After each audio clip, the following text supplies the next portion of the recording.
Hello students, welcome back to my channel Physics by Mashal Khalid. In today's video we are going to start equation of motion. It is the topic of chapter number 2 and आज हम लोग first equation को discuss करेंगे. This is the most important topic of this chapter. Equation of motion basically deals with initial velocity, final velocity, speed, acceleration, distance covered by the body और इन्हीं terms को use करते हुए हम इन equations को derive करेंगे. ठीक है.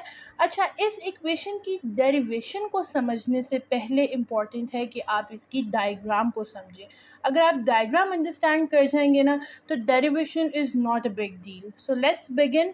हमारे पास इक्वेशन ऑफ मोशन की डायग्राम बेसिकली एक स्पीड टाइम ग्राफ है. ठीक है. तो ग्राफ में आपको पता है हमारे पास क्या होते हैं, दो एक्सेस होते हैं, एक एक्स एक्सेस और एक वाई एक्सेस. ठीक है.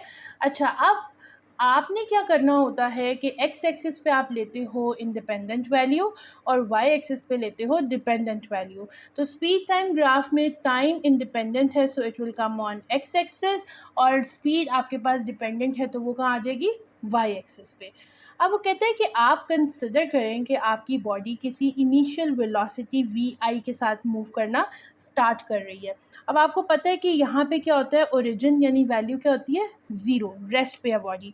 तो हमारे पास बॉडी कब मूव कर रही है, जब उसकी कोई इनिशियल वेलोसिटी वी आई मौजूद है. सो लेट्स से कि हम यहाँ से बॉडी को मूव करवाते हैं, दिस इज़ इनिशियल वेलोसिटी और इसको आप पॉइंट ए कह दो. ठीक है. अच्छा, अब क्या होगा कि उसने कहा कि बॉडी एक स्ट्रेट लाइन में मूव कर रही है. सो बॉडी स्ट्रेट लाइन में मूव करते हुए यहाँ तक आई और यहाँ पे आके वो क्या हो गई, रुक गई. इस पॉइंट को हम कह देते हैं कि ये क्या है आपके पास, final velocity and this is point B. Right. अच्छा, अब आप देखो कि to derive the value from a graph we need to have a particular shape. So we can use the formulas to derive the equation. Right. लेकिन यहाँ पे हमारे पास कोई पर्टिकुलर शेप नहीं बन रही तो हम क्या करेंगे, यहाँ से हम एक परपेंडिकुलर ड्रॉ कर देंगे एक्स एक्सिस पे. ठीक है. और एक परपेंडिकुलर यहाँ से ड्रॉ कर देंगे, इसको आप कह दें पॉइंट सी और ये है आपके पास पॉइंट डी. अब आप देखो ये एक ट्रायंगल है और ये रेक्टेंगल है, दो पर्टिकुलर शेप्स आ गई हैं हमारे पास. हमारे पास रेक्टेंगल का क्या फॉर्मूला होता है, बेस इंटू हाइट, और ट्रायंगल का 1/2 बेस इंटू हाइट. ठीक है. और बी सी की वैल्यू आपके पास क्या है, ए टी यानी कि एक्सेलरेशन इंटू टाइम. अच्छा, यहाँ पे अब आपने क्या करना है, अब आपने slope of line A B find करनी है. ठीक है. तो मैं लिखती हूँ यहाँ पे slope of line A B हमने फाइंड करनी है तो वो हमारे पास इक्वल है ए के. आप देखो ए बी हमारे पास किसके इक्वल है, एक्सेलरेशन ए के इक्वल है. तो ए बी किसके इक्वल आ गया, ए के. हम इसको यहाँ लिख लेते हैं. अब हम पॉइंट ए से स्टार्ट कर रहे हैं तो हम ख़त्म भी पॉइंट ए पे ही करेंगे. ए से हम कहाँ जाएंगे, ए बी हम लोग लिख चुके हैं ना, तो बी से आगे बी सी पे, यहाँ लिख दें आप बी सी. और बी सी के बाद कहाँ जाएंगे, सी से ए पे, तो ये आ जाएगा ए सी. मैंने इसको थोड़ा अरेंज करके लिख दिया, it makes no difference. Right.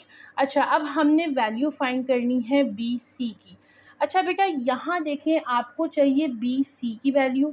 ठीक है.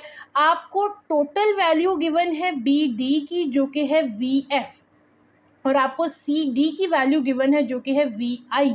तो आप क्या करेंगे, टोटल में से सी डी को माइनस करोगे तो आपके पास बी सी की वैल्यू आ जाएगी. ठीक है.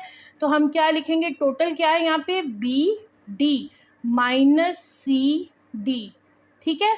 अच्छा, अब ए सी की बारी आ गई. आप देखें इस ए सी लाइन के पैरेलल कौन सी लाइन है, ओ डी. और ओ डी किसके इक्वल है, टी के. ये टाइम एक्सेस है ना, तो O D is basically equals to T. तो ए सी किसके इक्वल आ गया, ओ डी के. हमने इसको पैरेलल रखा है ओ डी के. ठीक है.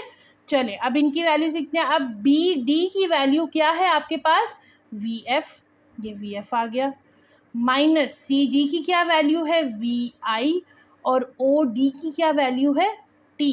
राइट. अब इसको थोड़ा सा अरेंज कर लें. A T will be equals to V F minus V I. Minus का वी आई हम दूसरी तरफ ले आएंगे तो हमारे पास इक्वेशन क्या बन जाएगी, V I plus A T. This is your first equation of motion. Right. तो यहाँ पे आपकी फर्स्ट इक्वेशन का टॉपिक एंड हो रहा है। This is very important topic. आपने बुक से इसका एक्सप्लेनेशन का पैराग्राफ भी लिखना होता है इसमें। अच्छा, the good point over here is कि तीनों इक्वेशन की डायग्राम भी सेम है और एक्सप्लेनेशन का पैराग्राफ भी सेम है। Just the derivation part is difference, you just have to prepare that, right. तो यहाँ पे आपका ये टॉपिक एंड हो रहा है। If you have any question you can ask in the comment box. Keep following my channel to view the topics second equation and third equation. Until then, take care. Allah Hafiz.